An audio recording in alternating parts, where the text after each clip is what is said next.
So if you've watched the videos on what a diastasis recti actually is, and then also how to check it, you've checked the number of fingers gap that you've got in that midline between the two halves of your six-pack muscle, the rectus abdomini.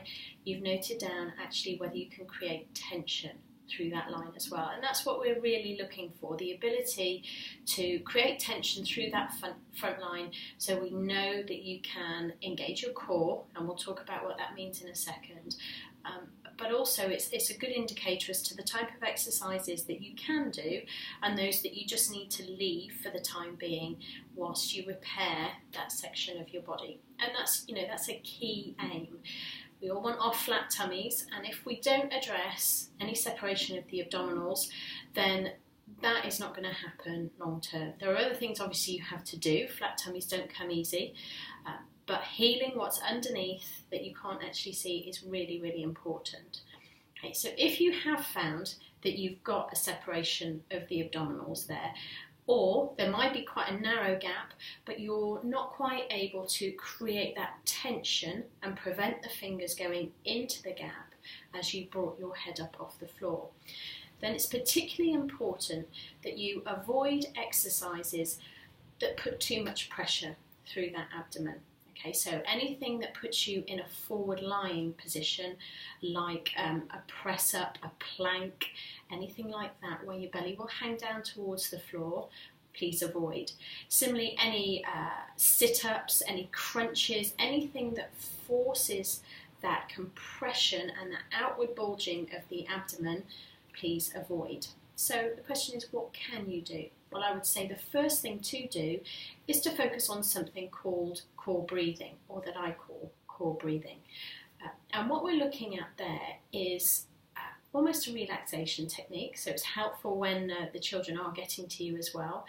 But it's a way to tune in to those abdominal muscles, but also to get that pelvic floor working a little bit as well. And being able to tighten as well as relax that pelvic floor is again a very key part of achieving and maintaining core strength and stability. So to start with, just start with one hand on your chest, one hand on your abdomen. Okay, and just breathe normally here. So the first time you do this, make sure you've got 5 or 10 minutes where you can just sit somewhere you're not going to be disturbed and you can just concentrate on this. I know it's breathing and we do it naturally every day, but this type of breathing may seem a little bit awkward at first. So now start to notice which of these two hands is moving the most. Is it actually the one on your chest? If it is, it means your breathing is quite shallow, like when you've been exerting. Okay, and what I want you to gently do is channel that breath a little deeper into your body. Start to breathe in through the nose and out through the mouth. And start to see your whole torso as a pump.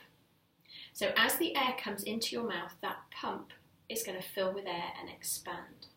So as you take your next breath in through the nose, I want you to allow that abdomen to expand outwards. So feel your belly relax out into your hand. You might feel your pelvic floor also soften down. So sometimes it's useful to do this sitting on a firm surface where you can feel that difference on your pelvic floor. So just relax as you breathe out through the mouth, and again on that in-breath, allow the belly to relax. You might also feel the ribs go wider as well, but we want the shoulders to stay as they are, completely relaxed. Once you've got that rhythm of breath established, take both hands, find the hip bones at the front, and then just walk them in about 1 inch, so there's a little bit more give there. And again, breathe in, relax the belly out into those fingers. Now, as you breathe out through the mouth, try and squeeze those muscles to feel like you're pulling the fingers of the left and the right hand together. And as you breathe in, let it all go. Breathe out again and tighten. So it's like we're drawing a line. Okay, now you'll see on my top here, I've actually got a smile. And that's because as you tighten this muscle further, as you're able to engage, not only will you feel a line pulling between those 2 points, but you might feel it starting to curve up over the hip bones a little bit. Okay, and that's your smile. You're aiming for that feeling of a smile on the lower abdomen. In time, you may feel this go around the back as well. You might feel it in the lower back either side of the spine. And that's because one of the muscles we're targeting here is literally like a corset. It goes all the way around your abdomen, attaching to one side of your spine, coming round, fixing onto the other side.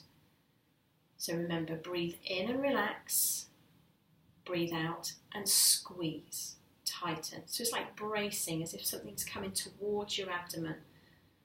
Some people will describe this as pulling the navel in towards the spine. Personally, I don't like that description because we can, and all I'm doing there again is lifting my rib cage and shoulders. So as you breathe out, think of squeezing and tightening. It's a slightly different feeling, and those shoulders and the rib cage stay relaxed. Now, if you want to bring the pelvic floor on this as well, as you breathe in, you're going to let it go. Let it relax. Feel yourself sitting heavy into the chair.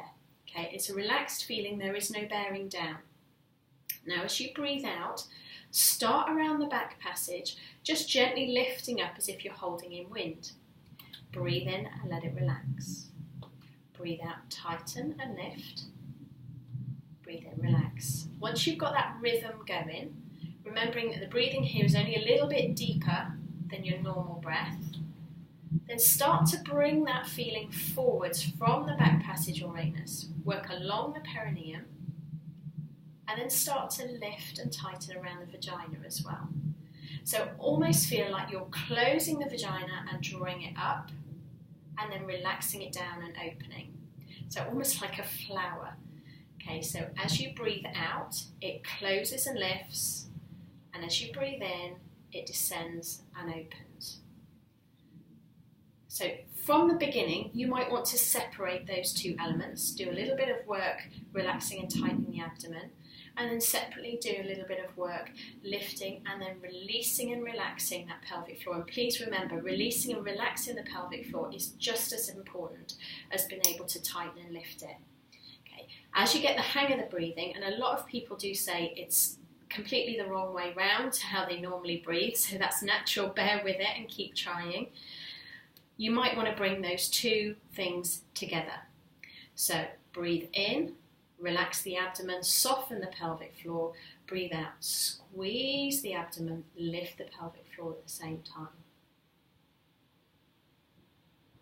Okay, and just this very simple breathing exercise connects all of your core musculature, and it will start the process of healing that diastasis recti as well. Not only that, when you come on to doing your exercise, using this breathing through any type of effort or exertion will again allow you to connect with those muscles and protect yourself. Okay, so have a go, let me know what you think, and if you've got any questions, just ping me a message. All right, good luck, have fun and happy breathing.